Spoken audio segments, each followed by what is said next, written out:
The wind was a cruel, persistent thing in the town of Redemption, a place clinging to life on the edge of the Great Plains. It whipped through the main street, a torrent of red dust and grit that stained everything. The sun-faded storefronts, the worn leather of Caleb Stone's boots, and the very air he breathed. At 23, with the silver star of a deputy polished to a defiant shine on his chest, he was new to Redemption. He carried a sense of purpose that felt increasingly out of place here. A town where purpose had long been eroded by the relentless sun and the weight of untold hardships. Caleb had ridden into Redemption 3 weeks ago, drawn by the promise of a fresh start and a community he could protect. But the welcome he'd received had been cold and silent. The townspeople, a collection of weary ranchers and hard-bitten shopkeepers, regarded him with suspicion. Their eyes filled with a shared, unspoken history he couldn't comprehend. His senior, Sheriff Brody, was a man whose shoulders were bowed not by age, but by the burdens of a town he'd long since given up on. He'd warned Caleb on his first day. "There are some things out here, boy, that you best leave alone. Some folks you don't cross." The name on everyone's lips, whispered in hushed tones over lukewarm coffee and stale biscuits, was the Black Veil Witch. She lived out by the jagged hills miles from town, on a homestead that was a stark, solitary silhouette against the horizon. They spoke of her with a mix of fear and strange deference, claiming she could foretell droughts and storms with unnerving accuracy. They said she never spoke, and that her face was perpetually hidden behind a thick, black veil. Caleb, a man of logic and order, dismissed it as a rural superstition, a tall tale spun from boredom and isolation. His rational mind was put to the test that morning when a grizzled ranch hand, bleeding from a deep gash on his arm, stumbled into the sheriff's office. His name was Jed, and he worked for Silas Thorne, the wealthy, merciless land baron who was slowly but surely swallowing up all the small plots of land around Redemption. Thorne was a man who saw land not as a home, but as a commodity to be conquered, and his ambition was insatiable. "She did it, Sheriff," Jed rasped, his eyes wide with a terror that felt more profound than the pain of his wound. "The witch! She said we'd be turned to stone if we crossed her line, and—" He collapsed, his body racked with tremors. His skin was turning a sickly gray, and a web of dark veins was spreading rapidly beneath the surface like a macabre root system. Sheriff Brody took a swig from his flask, his expression grim. He looked at Caleb, his eyes holding a familiar, fatalistic resignation. "Looks like Thorne's men finally tried their luck on her land. Didn't listen to the warnings." Caleb knelt beside Jed, his hand on the man's clammy brow. "What happened to him?" "This isn't a wound." "I told you, boy," Brody said, his voice low. "Some things you just leave be. Now take Jed to Doc Miller and see what he can do. I'll go have a word with Thorne." Caleb carried the ranch hand to the small, dusty clinic.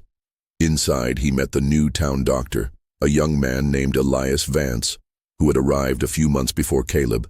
Elias was lanky and sharp, with a pair of spectacles perched on his nose and a perpetually worried frown etched on his face. He examined Jed with a clinical detachment that surprised Caleb. "Poison," Elias stated, his voice calm and precise. He pointed to a small, nearly invisible puncture wound on Jed's neck. "Looks like a needle. Whatever was in it, it's working fast. This man won't last the night." Caleb felt a cold knot of dread tighten in his stomach. A needle. Why would the Black Veil Witch use a needle? The image of an old woman, cloaked in black and wielding a needle with such lethal intent, didn't fit the wild stories. "He said she warned them," Caleb told Elias, his mind racing, "and he mentioned being turned to stone." Elias adjusted his spectacles, his expression unreadable. A form of venom, perhaps. There are certain toxins that can cause rapid necrosis and stiffening of the muscles. The turned to stone part is just his mind trying to make sense of something horrible. The next day, 2 more of Thorne's men were found dead on the border of the witch's land. One was impaled on a fence post, a grotesque mockery of a scarecrow, and the other had fallen into a deep ravine, his neck broken. Sheriff Brody returned from his talk with Thorne with a look of pure exasperation. "He says the land is his by law, and he'll do what he has to do," Brody grumbled, wiping the sweat from his brow. "He doesn't care about the stories or the warnings. He just wants that land, and he's willing to sacrifice any man to get it." Caleb's sense of duty ignited. "Sheriff, we can't just let Thorne send his men to their deaths. This isn't a story anymore. It's a series of murders." Brody sighed, running a hand over his face. "The law doesn't apply to her, boy. People are too scared to go near her, and Thorne has the whole county judge in his pocket. Just stay out of it." But Caleb couldn't. He saw a truth waiting to be uncovered, a human element to this story that the townsfolk were determined to ignore.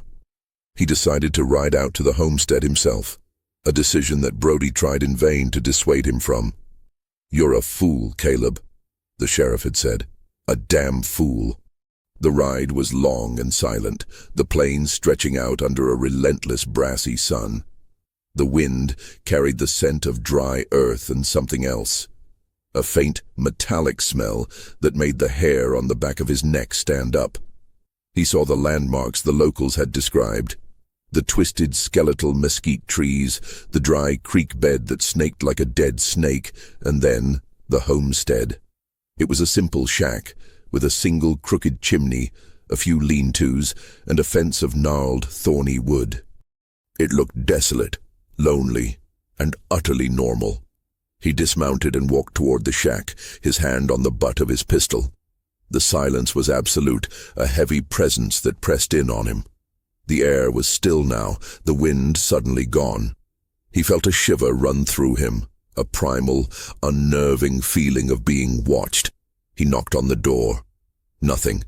He called out, his voice a strange, alien sound in the stillness. "Ma'am? Deputy Caleb Stone, I need to talk to you." The door creaked open just a fraction. A figure stood in the shadows, a form draped in black.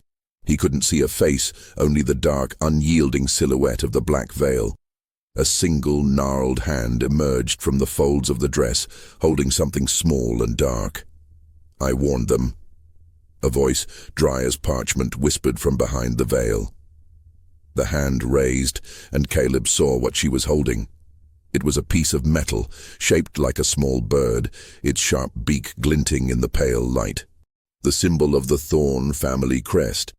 And that's when Caleb saw it. The black bird, a real one, perched on the fence post near him. Its eyes were like chips of obsidian, and its head was cocked, watching him. He'd never seen a blackbird like it before. A chill that had nothing to do with the wind traced a path up his spine. The woman's voice whispered again, a sound like rustling leaves. "The blackbird sings of the coming storm. Leave this place, deputy. The Thorns will not spare you either." He stood frozen, caught between his logical mind and the chilling unease that now permeated every fiber of his being. The mystery wasn't just in the deaths, it was in the woman herself. How did she know who he was? And what was the significance of the bird? This was no simple superstition. It was a cold, calculated game, and he had just stepped onto the board. Do you want to know what happens to Deputy Caleb Stone? Be sure to subscribe so you don't miss the next chapter of this chilling story.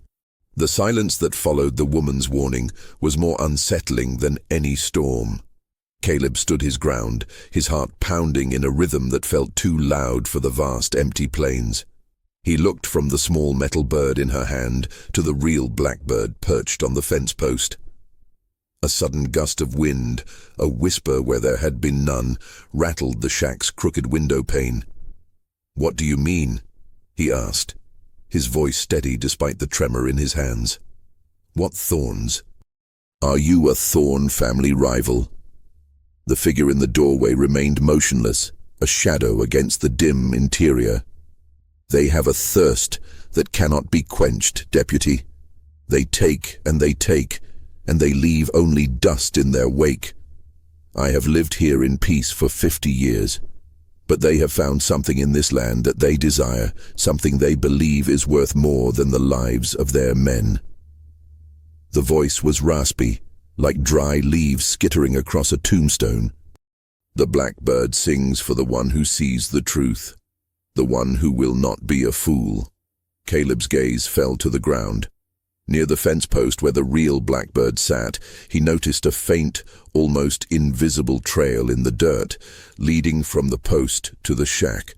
It was a trail of small, deliberate footprints, and they were not the footprints of an old, frail woman. They were the clear, firm impressions of a man's heavy boots. A cold certainty settled over him. The witch was not a lone, reclusive woman. The figure in the doorway was a carefully constructed deception. He looked up, his eyes now scanning the desolate landscape with a new perspective. The twisted mesquite trees and the deep ravines weren't just natural features. They were hiding places, strategic positions. He took a step forward, his hand now completely on his pistol. "There's a man with you, isn't there? You're not alone. I saw the footprints." The veil shifted slightly. There was no denial, only a chilling silence. The figure closed the door slowly, with a deliberate finality. The click of the latch echoed in the air. Caleb knew he had to act. He didn't ride back to town to report to Sheriff Brody, who he knew would only tell him to leave it be. Instead, he went to the clinic. Elias was there, poring over a medical book, a worried expression on his face. "Elias," Caleb said, his voice low and urgent. "Something's not right. The witch isn't what they say she is. There's a man with her. The footprints were too big to be hers, and she was holding a metal thorn crest. I think she's somehow connected to Thorn, or maybe she's using him to get rid of people who get too close." Elias looked up, his brows furrowed. "A man? That's unexpected. And a thorn crest? What could that mean?" "I don't know, but it's too much of a coincidence. I think the murders are not the work of some mythical witch. They're calculated and deliberate. Jed's death wasn't caused by a magical curse. It was a potent poison. The other two were murdered with a knife and a fall." Caleb paced the small room, his mind racing. The woman's warnings, and the blackbird. It's all part of an elaborate act to make people believe in a legend, to keep them away from her land. "But why?" Elias asked. "What's so special about her land that she's willing to kill for it? That's what we need to find out. I'm going back out there tonight. I need to get a closer look. I believe there's something hidden on that property, something valuable enough for Thorn to want it, and for her to protect it with lethal force." Elias's face paled. "Caleb, this is insane. Sheriff Brody is right. You'll get yourself killed. Let me come with you. I'm a doctor. I can help identify things that might be poisonous or dangerous." Caleb hesitated. "It's too risky, Elias. I don't want you to get hurt." "Caleb, I'm new here, just like you. I've seen how this town is run by fear and corruption. If you're going to stand against it, I'm with you. We'll be more effective together." Reluctantly, Caleb agreed. That night, under the cover of a moonless sky, they rode back out to the homestead. The air was colder, and a sharp wind had picked up, carrying with it a scent of something acrid, almost metallic. They tethered their horses in a small copse of trees and approached the shack on foot, their movements silent and cautious. The homestead was a dark, brooding shape against the stars. No lights shone from the windows. Elias pointed toward the small shed attached to the main cabin. "Look, the lock is busted." Caleb pulled out his pocket knife, and they pried the flimsy wooden door open. Inside, it was a hoarder's nightmare. There were stacks of old journals, dusty maps, and strange, archaic tools he couldn't identify. And in the center of the room, half buried under a pile of canvas, was a small, crudely built mining cart. "Mining?" Elias whispered, his voice full of disbelief. "But there's no mine around here. The soil is all sand and rock." Caleb's eyes fell upon a series of meticulously drawn maps on a makeshift workbench. They were not of the surrounding area, but of the property itself, with strange markings and symbols. One of them had a symbol he recognized from his brief time as a surveyor's assistant, a geological symbol for an unmapped, underground rock formation, a cavern. And etched next to it was a date, 50 years ago, the exact amount of time the witch had supposedly lived on this land. "She's not a witch," Caleb murmured, a new theory forming in his mind. "She's a prospector. She's been hiding something for 50 years, and Thorne found out about it." He rummaged through the journals. They were filled with dense scientific notes and sketches of different rock formations. The handwriting was neat and precise, not the scrawl of a crazed hermit. He found an old photograph tucked inside one of the books. It showed a young, smiling woman with a bright, intelligent face, standing next to a man with a stern but kind expression. They were both dressed in prospectors' clothes. And at the bottom of the photo, a single line was written, "My beloved parents, pioneers of this land." A sudden realization hit him. The witch wasn't a stranger. She was the daughter of the original prospectors. This was their family legacy. They hadn't come for gold or silver. They had discovered something else, something they had been desperate to hide. Just then, a loud, sharp crack echoed from the direction of the main cabin. A light flared inside. "Someone's there," Elias hissed. They froze, their hearts hammering in their chests. Footsteps, heavy, deliberate, coming closer. Caleb gripped his pistol, his mind racing. They were trapped. They couldn't run without being seen. He pulled Elias into a dark corner, a small alcove behind a stack of tools. The door to the shed swung open. The figure from earlier stood in the doorway, a lamp in its hand, illuminating the room in a sickly yellow glow. The black veil was still in place. It was a person, draped in a black flowing cloak, the form still too broad to be a frail old woman. The lamp was raised, and the light fell on the floor, illuminating the fresh footprints they had made. The figure took a step inside, the stillness of its posture more terrifying than any movement. It was hunting them. Caleb's eyes darted around the shed, searching for a way out. He saw a small, rusted lever on the wall. He had no idea what it did, but it was his only option. He silently motioned for Elias to stay hidden. The figure turned, its attention drawn to a glint of metal on the workbench. It was the Thorne family crest. As it bent down to examine it, Caleb lunged for the lever. He pulled it with all his might.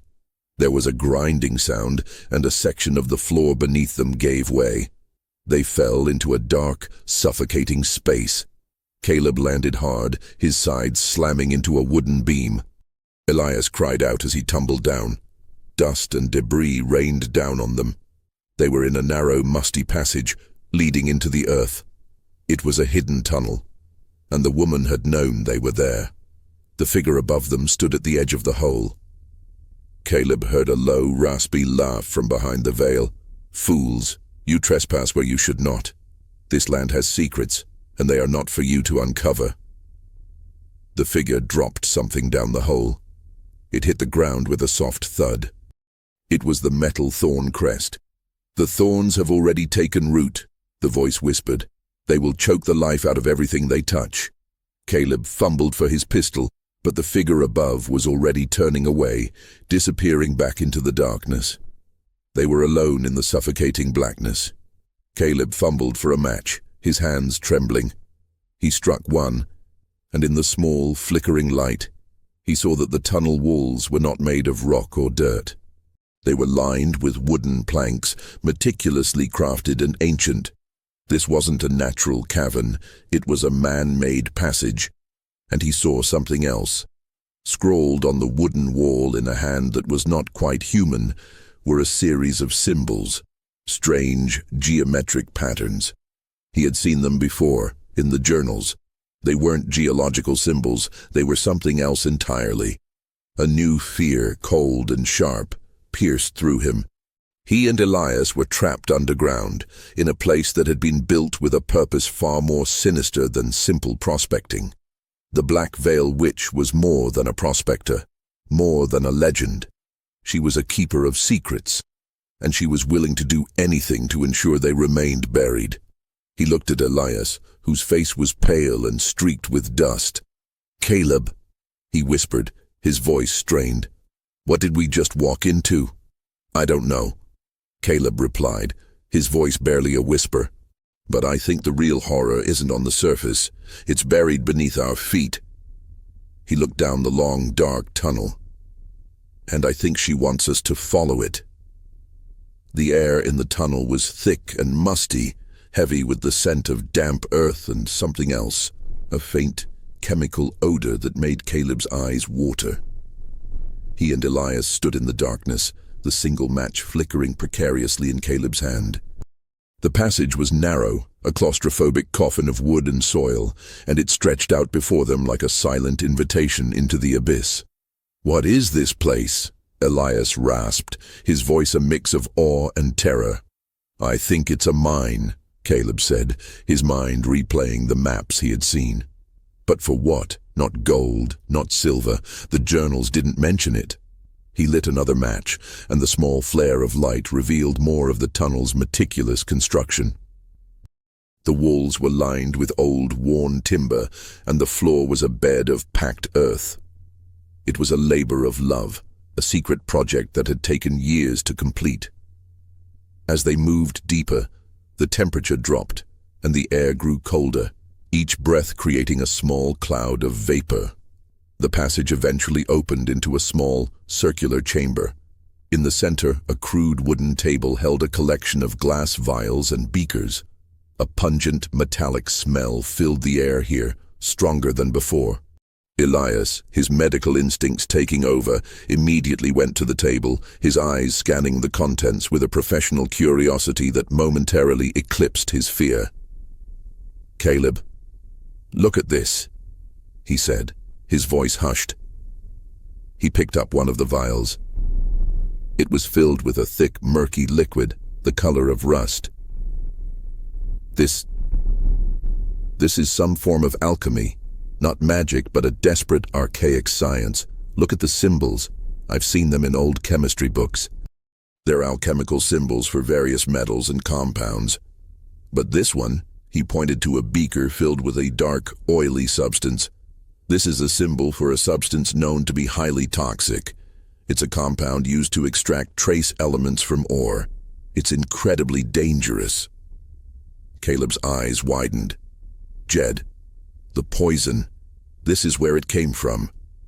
"Yes," Elias said, his voice tight. "And those puncture wounds on his neck, they weren't random. This is highly concentrated. You only need a little bit to kill someone. They were extracting something valuable." Caleb's gaze fell on a stack of journals on the table. He opened one and saw the same precise handwriting from the photo. This wasn't the witch's journal. It was her father's. He flipped through the pages, his eyes catching on a single line that was circled and underlined. The red gold. "Red gold," Caleb whispered. "What is that?" Elias's eyes went wide with a sudden dawning horror. "It's a legendary mineral, Caleb. Not a myth, but a reality. It's a rare, highly radioactive ore. It's not gold, it's an element, a mineral that glows with a faint red luminescence. It's incredibly valuable, not for its beauty, but for its properties. It could be used for a power source, a new kind of energy." A sudden realization, cold and hard as a bullet, hit Caleb. Thorn wasn't just a greedy land baron. He was a visionary, a man who saw the future and was willing to do anything to control it. The witch was not a witch at all. She was a protector. She had been guarding this secret for 50 years, knowing the dangers it posed if it fell into the wrong hands. The deaths of Thorn's men were not random acts of violence. They were the actions of a desperate woman and her accomplice, protecting a resource that could change the world. Just then, a faint sound, the scraping of a metal shovel against earth, echoed from a tunnel leading off the chamber. Someone was digging. "He's here," Elias whispered, his eyes wide. "The man. He's down here with her." They crept toward the sound, their movements silent, their breath held. The tunnel was long and dark, twisting and turning until it opened into a large, cavernous space. And there, bathed in the dim light of a flickering lantern, was the witch and her accomplice. The woman was smaller now, her frame bowed by age. She was still in the black veil, but the man beside her was a figure of shocking normalcy. He was a middle-aged man with a weathered face and a shock of white hair. He was using a pickaxe, digging into the wall of the cavern, his movements slow and methodical. And in the lantern light, the wall he was digging into glowed with a faint, ethereal red light. Caleb's breath caught in his throat. It was the red gold. "Be careful, my dear," the man said, his voice a low rumble. "We are almost through to the main vein. We can't afford to waste any more." "They will come for it, my brother," the woman rasped, her voice filled with a strange, weary resignation. "Thorn will not give up. He knows what's down here. He found the old journals." Brother. The man was her brother. They weren't strangers. They were a family, hiding a terrible secret. Caleb's mind raced. He had to get to them, to stop them. Not because they were villains, but because they were in danger. They were digging into a source of immense power, and they had no idea the destruction it could cause if it was mishandled. He took a step forward, a twig snapping under his boot. The man and woman turned, their heads snapping in his direction. The man dropped the pickaxe, his hand moving to a pistol at his belt. The woman stood perfectly still, her black veil a mask of unknown intent.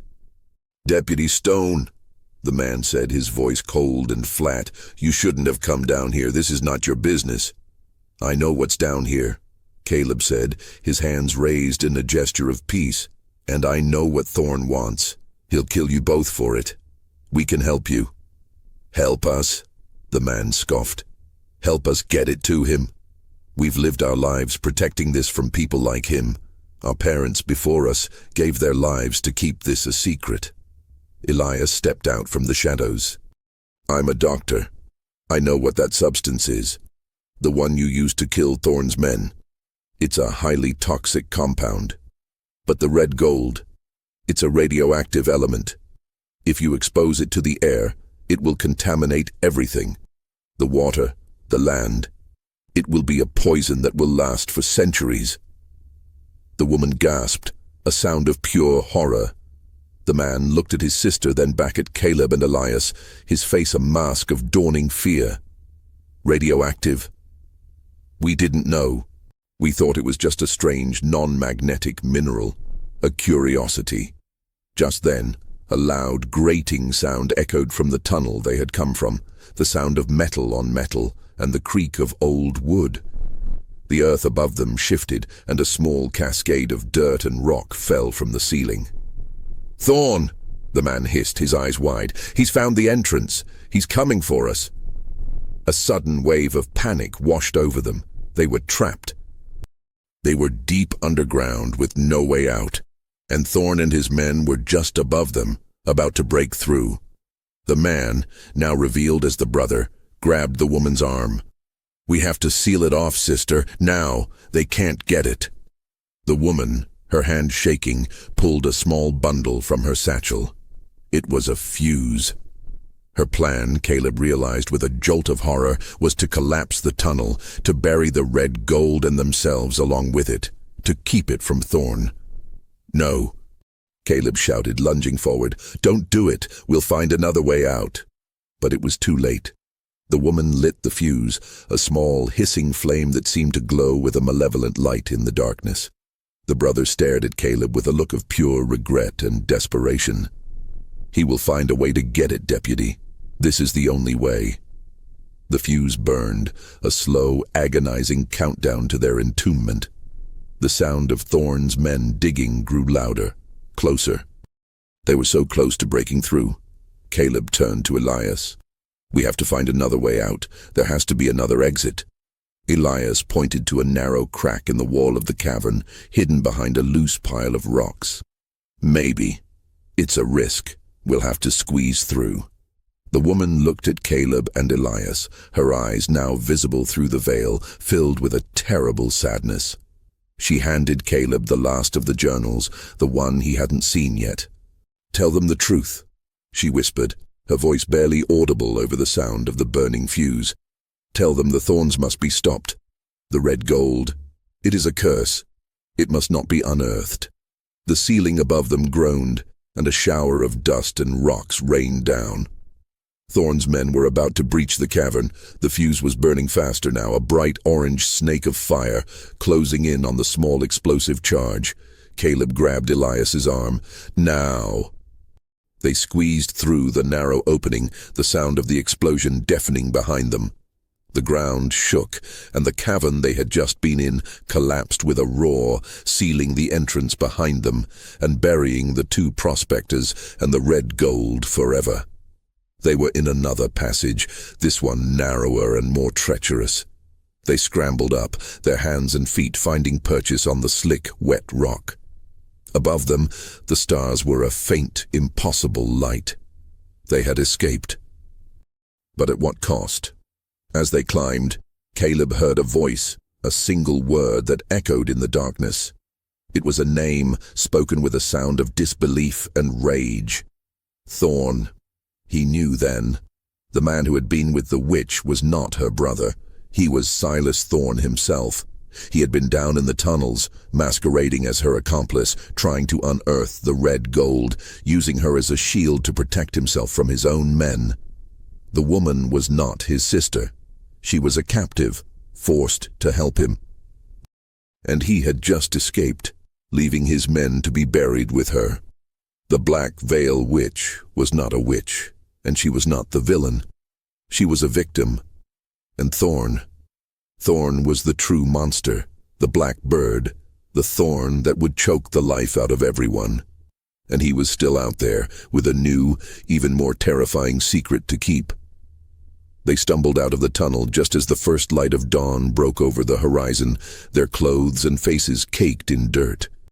The world above ground felt alien, too bright and too quiet after the suffocating darkness of the tunnels. Caleb's heart was a hollow drum in his chest, a cadence of shock and dawning horror.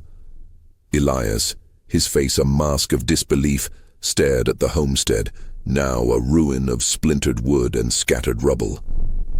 "He was there," Elias whispered, his voice hoarse. "Thorn was there, the whole time. He was the one digging. And the woman. She wasn't his accomplice," Caleb said, the pieces of the puzzle clicking into place with a horrifying precision. She was a prisoner, a pawn. He must have been using her as a smokescreen to make people believe in a mythical witch, while he was secretly mining the red gold himself. The deaths of his men. He orchestrated them to get rid of anyone who got too close, using her as the face of the crime. They had been so focused on the legend that they had missed the human monster. Silas Thorn, the ruthless land baron, was not just greedy. He was a master manipulator, a puppeteer pulling the strings of a town's fear. He was the blackbird, the thorn in the flesh of redemption. They rode back to town in a stunned, disbelieving silence. The sun was fully risen now, a pale, anemic disk in the sky. The town seemed the same, but to Caleb it was different. He saw the fear in the townspeople's eyes not as a symptom of a legend, but as a reaction to a real, tangible threat. When they arrived at the sheriff's office, Brody was there, his face grim. "Where have you been, boy? There was a damn explosion out at the homestead. We found Thorn's men. They're all dead, buried in the rubble. It was a damn cave-in." Caleb's blood ran cold. Thorn had escaped, and he had made sure to cover his tracks. The explosion had not been the witch's final desperate act. It had been Thorn's final calculated move. He had set the charge himself, knowing the woman and his men were still inside, ensuring there would be no witnesses left behind to tell the tale. "Sheriff," Caleb said, his voice trembling with a quiet fury. Thorn was out there. He wasn't a victim. He was the one who did it. He was the one digging in the tunnels. Brody stared at him, his face a mask of tired disbelief. "Caleb, Thorn was with me last night. We were talking about what happened. He was in town the whole time." A sickening realization washed over Caleb. Thorn had an alibi, a solid one. He had been playing a game all along, a game of calculated deception. He had created the legend of the Black Veil Witch to protect his true intentions. He had probably used a decoy, a man to pose as the brother in the tunnels, to throw anyone off his scent. But the woman, the real witch, she had to have been there. She had to have been his captive. "He's a liar, Sheriff," Elias said, his voice flat. "He's a murderer. We were down in those tunnels. We saw the man. It was him. He was using the woman to do his bidding. He was a master of manipulation." Brody shook his head, a look of pity in his eyes.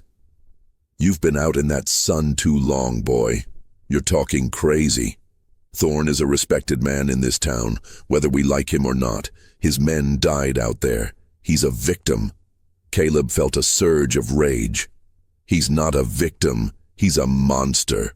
He found an old prospector and her family's secret, and he held her captive to get what he wanted. He murdered his own men and then left her to die in that cave-in. He's a psychopath."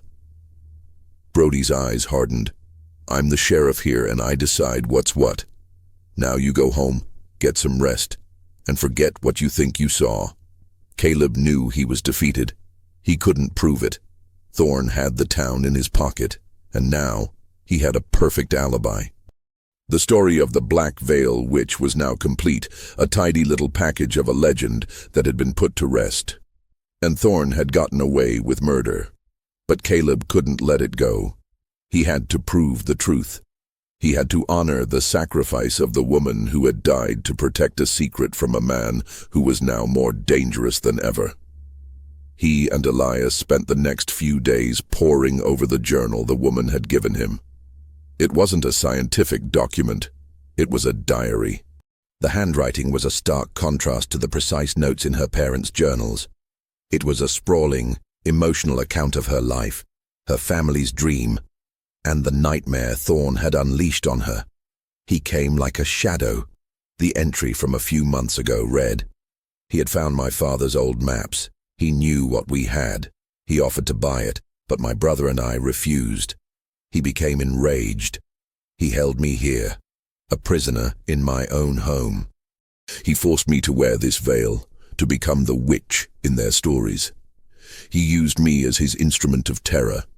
He would lure his men to my land, knowing they would not suspect me, and then he would kill them, making it look like the work of a phantom. He promised me my freedom if I helped him, but I knew he would never let me go. He would never let a witness to his crimes live. He's a thorn. He gets under your skin, and he just keeps digging." Caleb's hands trembled as he read the words. Thorn wasn't just a murderer, he was a sadist.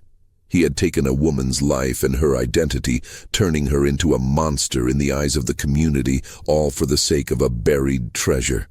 "He killed her," Caleb said, his voice thick with emotion. "He killed her, and now he's free." Elias looked at him, his face grim. "He's not free. We know the truth. We just have to prove it. The question is, how?" Caleb thought about the one thing they had, the red gold. It was buried, but they had seen the location. He also knew Thorn hadn't been successful in extracting a large amount of it. The woman had written in her diary that Thorn was struggling to find the main vein. He was still trying. "He won't stop," Caleb said, a new resolve hardening his eyes. "He'll go back for it, and we'll be waiting for him." They had no proof, no witnesses, no way to bring Thorn to justice through the legal system, so they would have to find another way. They would have to use Thorn's own greed against him. They would have to go back to the homestead, not as trespassers, but as detectives searching for something, anything, that could link Thorn to the murders. And they would have to be careful. Thorn was a dangerous man, and he would not hesitate to get rid of anyone who posed a threat to his freedom. The legend of the Black Veil Witch was a clever lie. The real story was a twisted tale of human greed, manipulation, and murder. And Caleb and Elias were now a part of it, trapped in a dangerous game with a monster who would stop at nothing to win. They were in a race against time. A race to find the truth, before the thorn took root for good. The air in the Redemption Saloon was thick with the scent of cheap whiskey and the low hum of conversation. Silas Thorne was there, holding court at a corner table, his dark eyes scanning the room. He had the unsettling charisma of a man who believed he was above all things, a predator in a world of prey. The townspeople, still shaken by the recent tragedy, looked at him with a mixture of pity and fear. They saw him as a victim, a man who had lost his men to a dark, inexplicable force. Caleb and Elias sat at the bar, nursing their beers, their eyes fixed on Thorne. He looked relaxed, almost smug.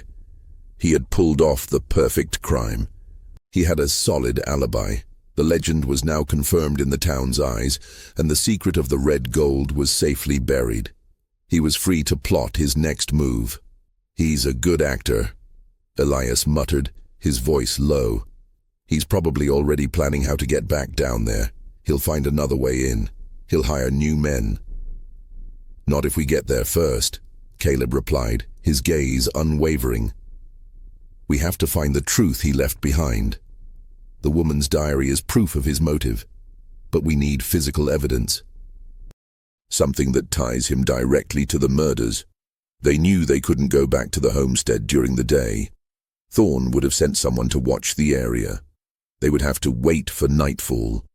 The day dragged on, an eternity of tense waiting. Caleb felt a growing sense of urgency. The longer Thorne was free, the more time he had to consolidate his power and plot his revenge. When dusk finally fell, a cold wind swept through the town, a promise of a coming storm. It was the perfect cover. Caleb and Elias mounted their horses, their movements silent, their faces obscured by the shadows. They rode back out to the homestead, a ghost of its former self. The site was a mess of debris, a gaping wound in the earth. The cave-in had completely obliterated the entrance they had used. But Caleb remembered the woman's journal. She had written about a small, hidden entrance, a passage she and her family had used as a secondary route. It was a secret, known only to them. They searched the area, using the old journal as a guide. The woman had drawn a small, crude map in the margins, pointing to a twisted, ancient cottonwood tree on the far side of the property. They found the tree, its gnarled branches reaching out like skeletal fingers, and behind it, hidden from view, was a small, almost invisible opening in the earth, covered by a tangle of thorny vines. They pulled the vines away, revealing a narrow, vertical shaft. It was a ladder, leading down into the darkness. Elias was hesitant. "Caleb, this could be a trap. He could have booby-trapped it." "He wouldn't," Caleb said, his mind replaying the events of the past few days. He thought he had all the witnesses buried. He wouldn't have bothered to set a trap. He's too arrogant. He's so confident in his alibi that he wouldn't think to protect this. They descended into the darkness, the air growing colder and colder with each step. The ladder was old and rickety, and Caleb's hands were raw from the splinters. They finally reached the bottom, their boots sinking into the soft, wet earth. They were in a different tunnel, this one smaller and more cramped. It smelled of mildew and decay. As they moved deeper, they found what they were looking for. Not the red gold, but evidence of Thorne's presence. There were fresh footprints in the mud, and the scent of expensive cigars, the same brand Thorne smoked, hung in the air. He had been here. He had been down here trying to find the main vein. They finally reached a small makeshift room, a temporary camp he had set up. There were discarded rations, a bottle of whiskey, and a collection of tools. And on a small, overturned crate was a single bloody handprint. Caleb's blood ran cold. He had seen that handprint before in the woman's diary. She had a distinct scar on her thumb, and the print on the crate was identical. He knew she had been down here, not willingly, but as a prisoner. and he knew Thorn had been the one to hold her captive. They found more evidence. A small, elegant silver flask with Thorn's initials, ST, etched on the bottom. It had been dropped in a hurry, and then, in a small concealed compartment in the wall, they found what they were looking for. A small, leather-bound book. It was Thorn's journal, a diary of a different kind. He wrote about his obsession with the red gold, his discovery of the woman's parents' maps, and his plan to use her to get to the treasure. He wrote about the murders of his men, how he had staged each one to look like the work of a supernatural force.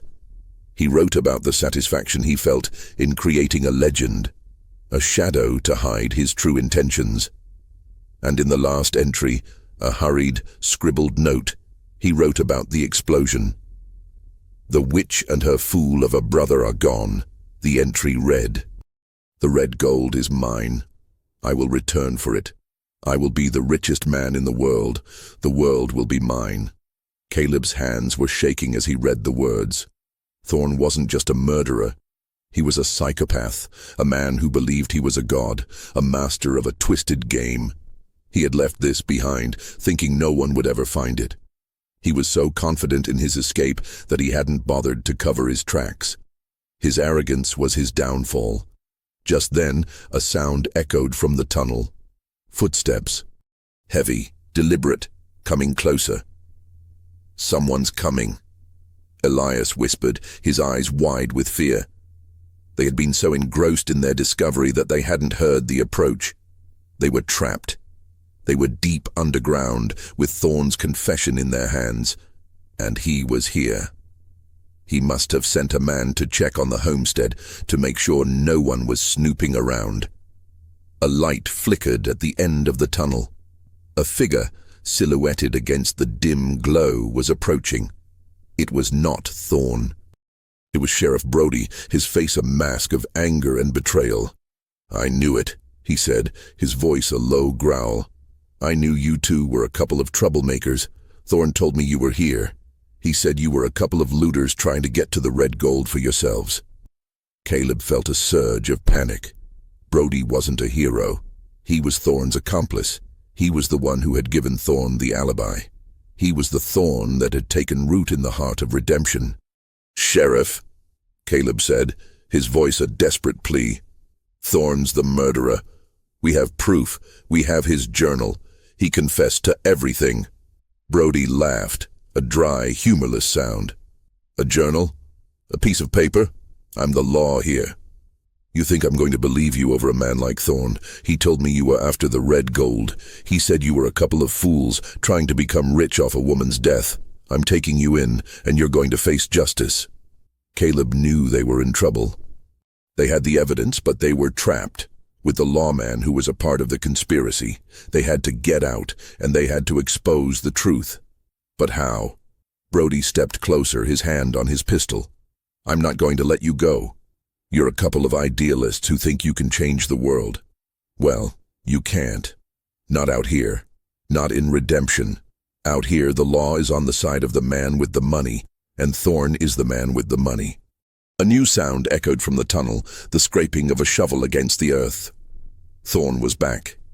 He had come to finish them off, to get rid of the last witnesses to his crimes. They were trapped between a corrupt lawman and a ruthless murderer. They had uncovered the truth, but it was about to be buried with them. The air in the narrow tunnel was suffocating, and the stench of damp earth and fear was palpable. Caleb and Elias were cornered, a corrupt sheriff and a ruthless murderer at their backs. The faint scraping sound of Thorn's shovel grew louder, a chilling cadence in the darkness. "You're a fool, Caleb," Brody said, his hand still resting on his pistol. "You're a fool who thinks he can win. You can't, not against Thorn. He's got the town in his pocket. He owns everything and everyone." Caleb held up the journal, his hands trembling with a quiet fury. "This isn't just paper, Sheriff. This is his confession. This is proof of his crimes. He's a psychopath. He murdered his own men. He held that woman captive. He orchestrated all of this." Brody's face remained impassive. "It's a lie. He'll say you wrote it.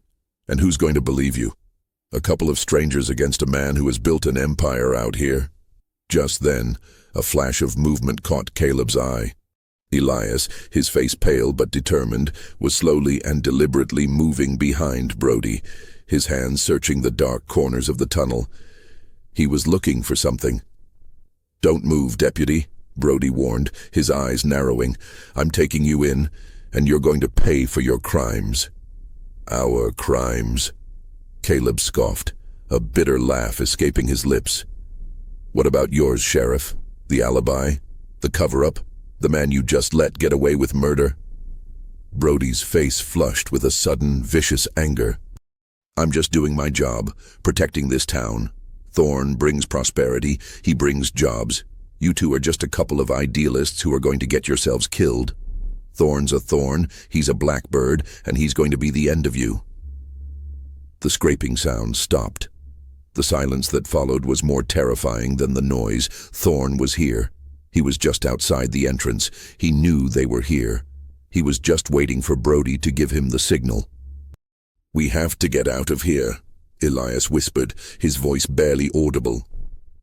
He had found what he was looking for, a loose support beam on the ceiling, a makeshift one that was placed there by Thorn to hold up the passage. Caleb knew what he was thinking. They could cause another cave-in. They could seal the passage and get rid of the sheriff. But it was a dangerous gamble. It could kill them all.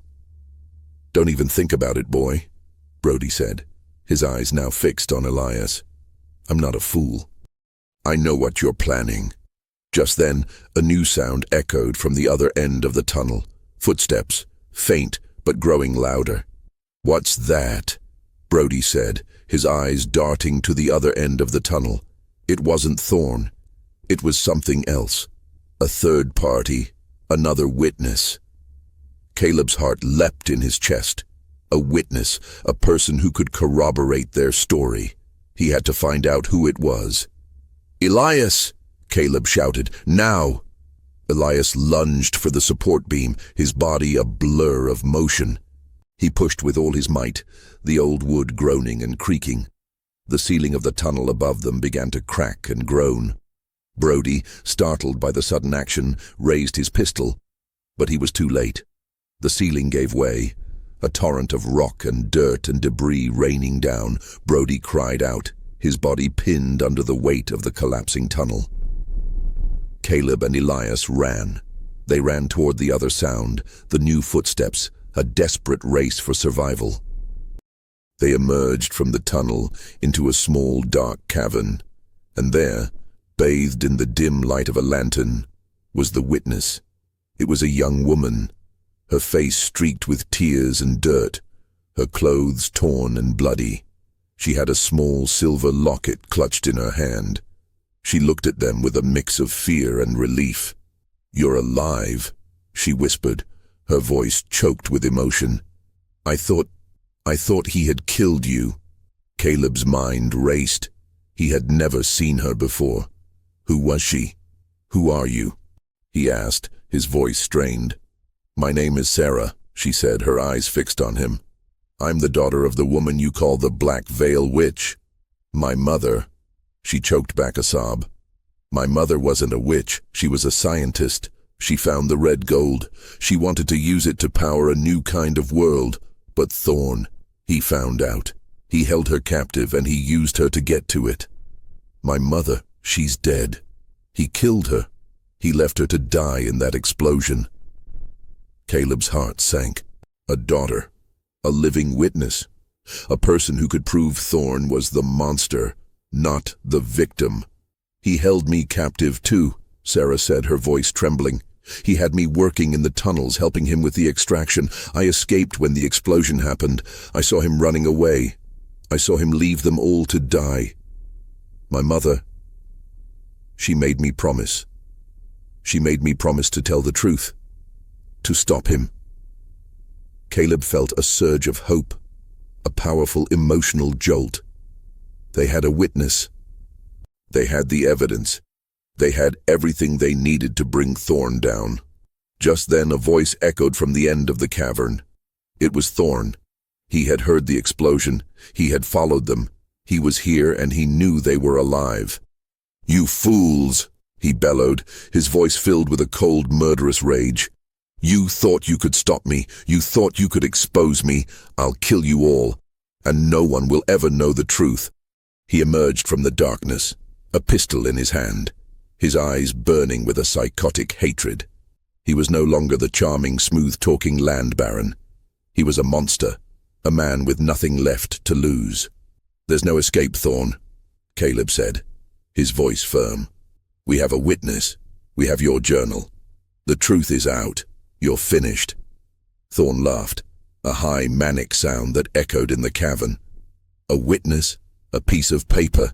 You think that matters? I'll kill her, and then I'll kill you too, and I'll bury you all in the same grave. No one will ever find you. No one will ever know." He took a step forward, his pistol raised. Caleb knew they were outmatched. Thorn was an expert marksman, and he was fueled by a dangerous, unhinged rage. He was a killer, and he would not hesitate to pull the trigger. Caleb looked at Elias, then at Sarah. They were out of options. They had to fight. They had to survive. They had to get the truth out. A new sound echoed from the tunnel. It was not a voice. It was the sound of a pistol cocking. "Drop it, Thorn." A voice, low and weary, echoed from the darkness. It was Sheriff Brody. He was covered in dirt, a gash on his forehead, but he was alive. He had survived the cave-in, and his pistol was pointed directly at Thorn. "You're a damn fool, Thorn," Brody said, his voice filled with a cold, righteous fury. "I thought you were a man of business. I thought you were a man who was just a little too greedy. But you're a monster. You killed your own men. You held a woman and her daughter captive. You're a damn psychopath." Thorn's eyes widened in a mix of shock and betrayal. He looked from Caleb to Elias to Sarah, then back to Brody, his face a mask of disbelief. You turned against me." "You're finished, Thorn," Brody said, his voice hard as stone. "You're finished, and you're going to pay for your crimes. I'm taking you in." Thorn, his face twisted with rage, raised his pistol. "I'll see you all in hell," he screamed. But he was too late. Brody pulled the trigger. The shot echoed in the cavern, a deafening finality. Thorn fell to the ground, a single bloody hole in his chest. He was dead. The silence that followed was absolute. The legend of the Black Veil Witch was over. The truth had been unearthed. And the Thorn, the monster who had choked the life out of everyone, was finally gone. Caleb, Elias, and Sarah looked at each other, their faces streaked with dirt and tears. They had survived. They had won. They had brought a monster to justice. Brody, his face a mixture of relief and regret, stared at Thorn's body. "He was a damn fool," he muttered. "A damn fool."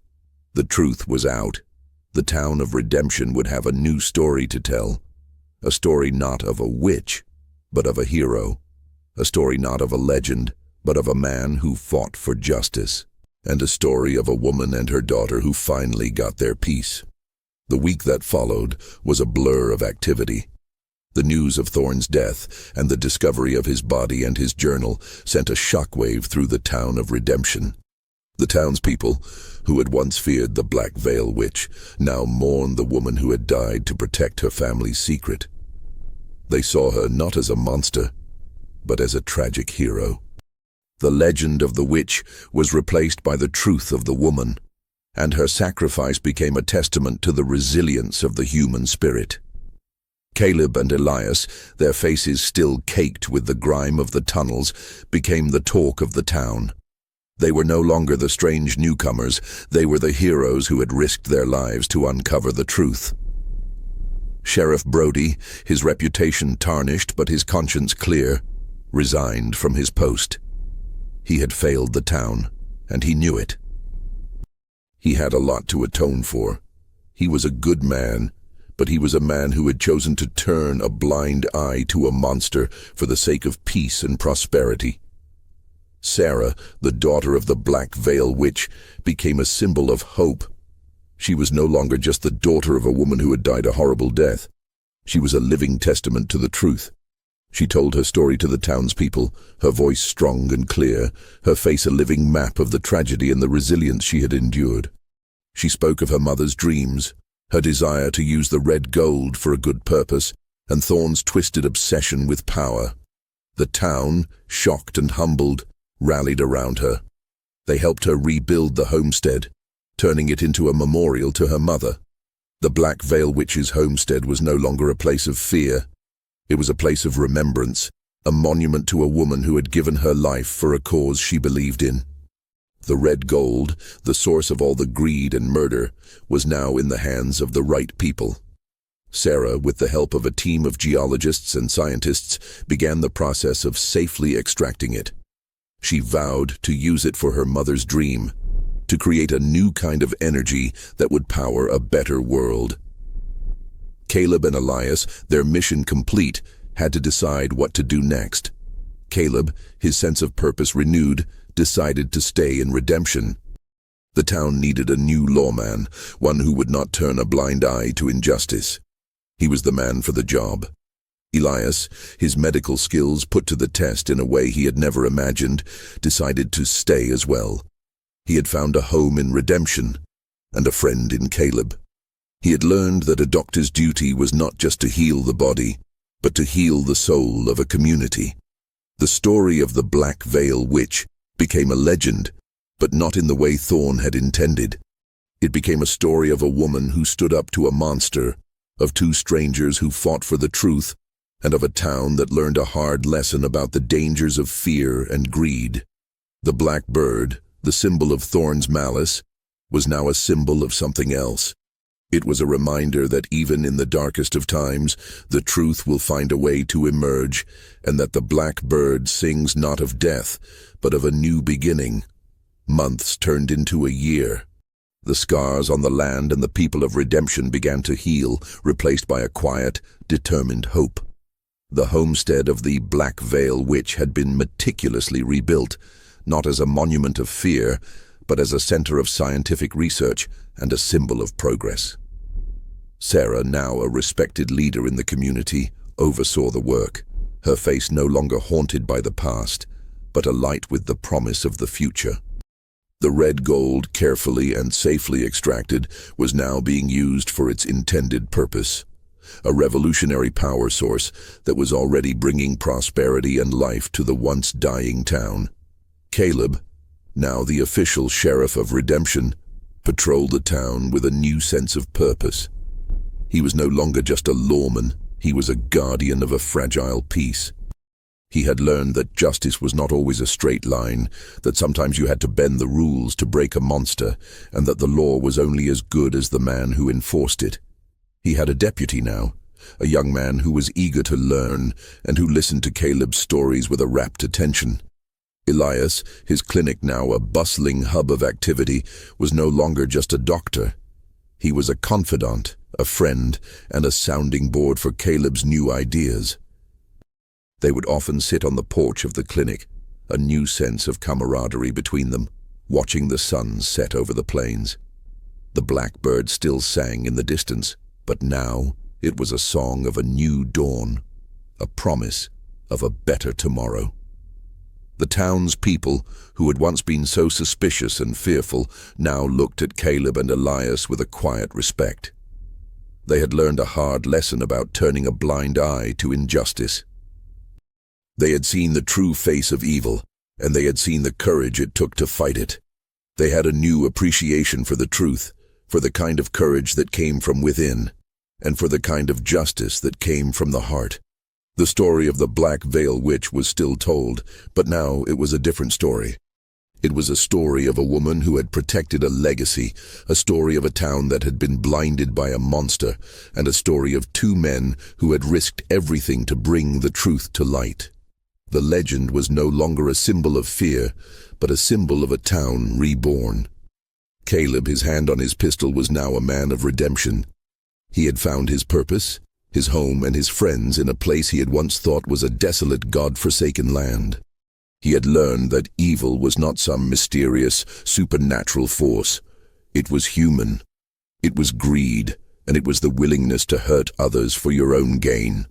But he had also learned that courage was also human. It was a choice, a decision to stand up for what was right, even when it was easier to turn and run. The future of redemption was now in their hands. They had survived the thorn, and now they had to make sure it never grew back.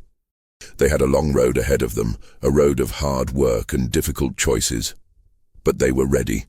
They were no longer just a town on the plains. They were a community, and they had a story to tell.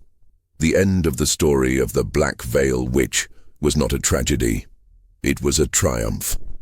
A triumph of truth over lies, of courage over fear, and of a town that had found its way back to the light. The blackbird sang not of a coming storm, but of a quiet, peaceful, and determined dawn. The years that followed were a testament to the town's resilience and Caleb's unwavering sense of justice. He became a fixture of redemption, a lawman whose reputation was built on fairness and an unyielding dedication to the truth. The story of the Black Veil Witch had become a cautionary tale for new generations, a reminder that the most terrifying monsters are not born of magic, but of human darkness. The red gold, meticulously processed and controlled, had indeed revolutionized the region.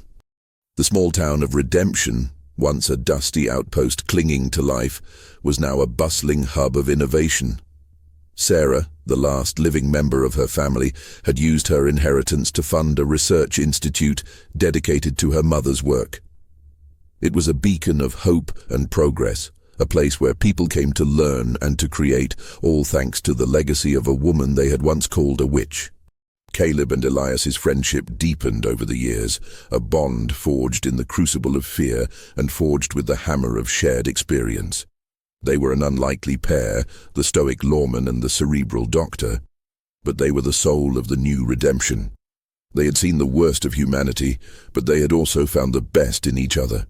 One evening, as they sat on the porch of Caleb's office, watching the sun dip below the horizon, a young man, a new deputy, approached them. He was a new arrival, fresh-faced and idealistic, just as Caleb had been all those years ago. "Sheriff," the young man said, his voice full of a nervous energy, "I heard the stories. The one about the Black Veil Witch. Is it true?" Caleb smiled, a weary, knowing look in his eyes. He motioned for the young man to sit. "It's a long story, son," he said, his voice a low, gravelly rumble. "It's a story about a woman who was a victim, a monster who was human, and a town that was blind to the truth. It's a story that's not about magic, but about greed and fear, and the kind of courage it takes to fight for what's right." He began to tell the story from the beginning, about the dust and the veil, about the thorns and the shadows, about the buried truth and the thorn in the flesh. He told him about the unearthing of the truth, the battle with Thorn, and the town's rebirth. He didn't shy away from the difficult parts, the moments of fear, the moments of doubt. He told him the whole truth, the good, the bad, and the ugly. The young man listened, his eyes wide with a mixture of awe and dawning realization.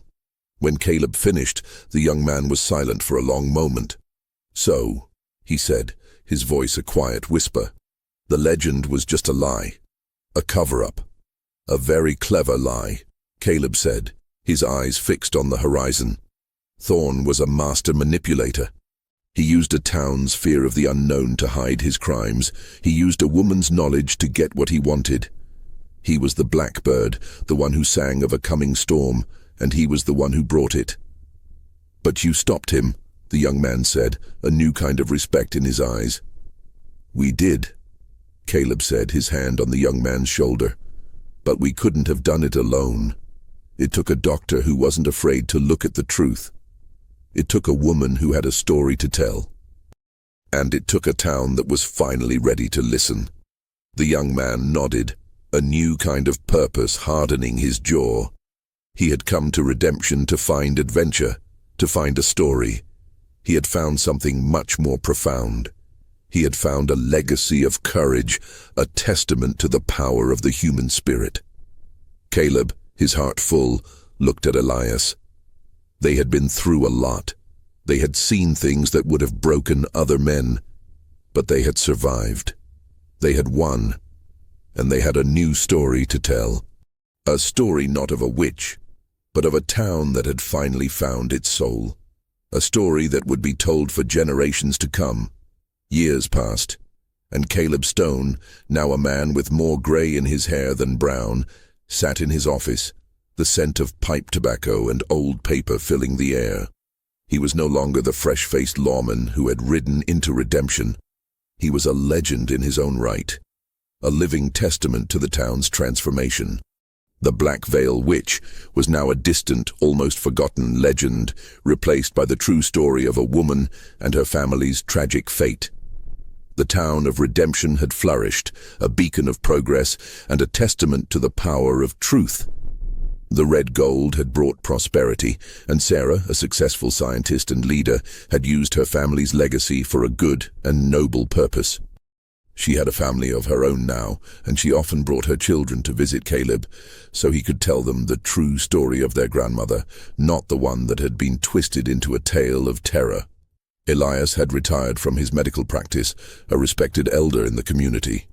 He and Caleb would often sit and talk about the old days, the days of the blackbird and the thorn, the days when they had been just two men against a monster. They would talk about how close they had come to dying and how they had found a new kind of life in the process. One day, a letter arrived at Caleb's office. It was from a new town in a far-off state, a town that was facing a similar problem. A mysterious figure, a phantom, was terrorizing the community, and the local law was too afraid to do anything about it. The letter asked for Caleb's help. They had heard the stories of redemption, and they knew he was the man who could help them. Caleb read the letter, a weary smile on his face. He was old now, and the journey was long, but he knew he had to go. He had to help them. He had to teach them the lessons he had learned. That the most terrifying monsters were not born of magic, but of human darkness, and that the only way to fight them was with courage, with truth, and with a refusal to turn a blind eye. He packed his bags, a new kind of purpose in his heart. He was no longer a young idealist. He was a wise old man, a man who had seen the worst of humanity and had chosen to fight for the best. He was the last of the Thorns, the one who had survived the monster and the one who would teach others how to fight back. He said goodbye to Elias, to Sarah, and to the town he had helped save. He rode off into the sunset, a new kind of hero, a man who had a story to tell and a new town to save. He knew the journey would be long and difficult, but he was ready. He was the sheriff of Redemption, and he had a job to do. The story of the Black Veil Witch was over, but the legacy of the truth was just beginning. It was a story that would be told and retold, a story of a town that had learned to face its fears, and a man who had learned that true heroism was not about magic or power, but about the quiet, unyielding courage to do what was right.